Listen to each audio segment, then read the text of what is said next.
گندے پانیوں میں مچھر پرورش پا رہے ہیں. یہاں انسانوں کو مچھر سے بچانے کی آپ اسپرے نہیں کر سکتے, آپ سیوریج لائنیں جو بلاک ہیں ان کو نہیں کھلوا سکتے, آپ وہاں اندرون سندھ جانوروں کو مچھردانیاں فراہم کر رہے ہیں.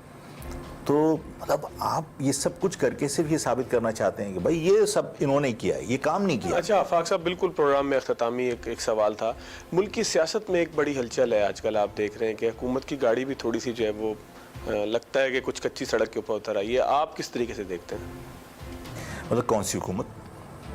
حکومت پاکستان جو تحریک انصاف جس کے سربراہ عمران خان صاحب ہیں. میرا خیال ہے حکومت جو بیہائنڈ دی کرٹنس جو لوگ چلا رہے ہیں تو وہ تو بڑے مضبوط ہیں. تو میرا خیال ہے کہ جب تک وہ چاہیں گے حکومت چلے گی. اور عمران خان صاحب کا جہاں تک تعلق ہے تو مطلب بہت اچھے سیاستدان تو ظاہر ہے نہیں ہے وہ.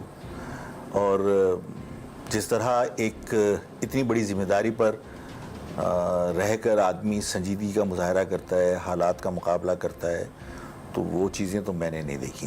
تو جو حالات میں ان کی کارکردگی کیسی لگی آپ کو؟ دیکھیے اب کارکردگی کی اگر آپ بات کریں گے تو دیکھیے کارکردگی میں سب سے پالیسیز چلیں کیسی لگی؟ اگر آپ بین الاقوامی سطح پر دیکھیں گے تو ہم آئسولیشن میں چلے گئے. ٹھیک ہے نا, جو ہمارے دوست تھے آپ ان سے دور ہوتے چلے جا رہے ہیں, آپ تنہائی کا شکار ہیں. تو یہ آپ کی ظاہر غلط پالیسیوں کا نتیجہ ہے. ٹھیک ہے نا, جب آپ اپنے آپ کو انڈیپینڈنٹ شو نہیں کر پاتے, پروو نہیں کر پاتے, اور کہیں یہ تاثر جاتا ہے کہ آپ ڈیپینڈنٹ ہیں کسی پر, تو لوگ جن پر آپ ڈیپینڈنٹ ہیں ان سے بات کریں گے, آپ سے کیوں کریں گے؟ بالکل ٹھیک. تو آپ آئسولیشن میں جا رہے ہیں. اور جہاں تک اقتصادی پالیسیوں کا تعلق ہے تو ظاہر سب کے سامنے ہے کہ جو چیز 10 روپے کی تھی آج 100 روپے کی ہے. تو آپ جس طرح لوگ کہتے ہیں کہ صاحب ماضی میں اگر کرپشن کا الزام آپ ماضی کی گورنمنٹ پہ لگاتے رہیں تو انہوں نے کیا کرامات دکھائیں کہ تمام کرپشن کے باوجود انہوں نے مہنگائی کو کنٹرول کیا تھا. بالکل ٹھیک. آپ کی اس ایمانداری کے باوجود جس کا وہ برملا اظہار کرتے ہیں, اس کے باوجود اگر 10 روپے کی چیز 100 روپے کی ہو گئی تو ظاہر ہے کہ کہیں نہ کہیں تو کچھ ہے جس کو آپ چھپاتے ہیں. چلیں, بہت شکریہ آفاق احمد صاحب ہمارے ساتھ موجود تھے. ناظرین, جو حقیقی بات جو آفاق صاحب نے آخر میں کی وہ یہی تھی کہ لوگوں کے جو معیار زندگی ہے اس کو بہتر ہونا چاہیے. حکومتیں تو چلتی رہتی ہیں, خاص طور پر جنہوں نے کہا کہ اگر چیز پہلے حکومت میں کوئی سستی ملتی تھی اور وہ اب مہنگی ملے تو اس کا مطلب یہ ہے کہ عام آدمی کا مسئلہ اب بھی اسی جگہ موجود ہے. آج کے پروگرام سے اتنا ہی, اگلے پروگرام تک لے آتی جی. اللہ حافظ.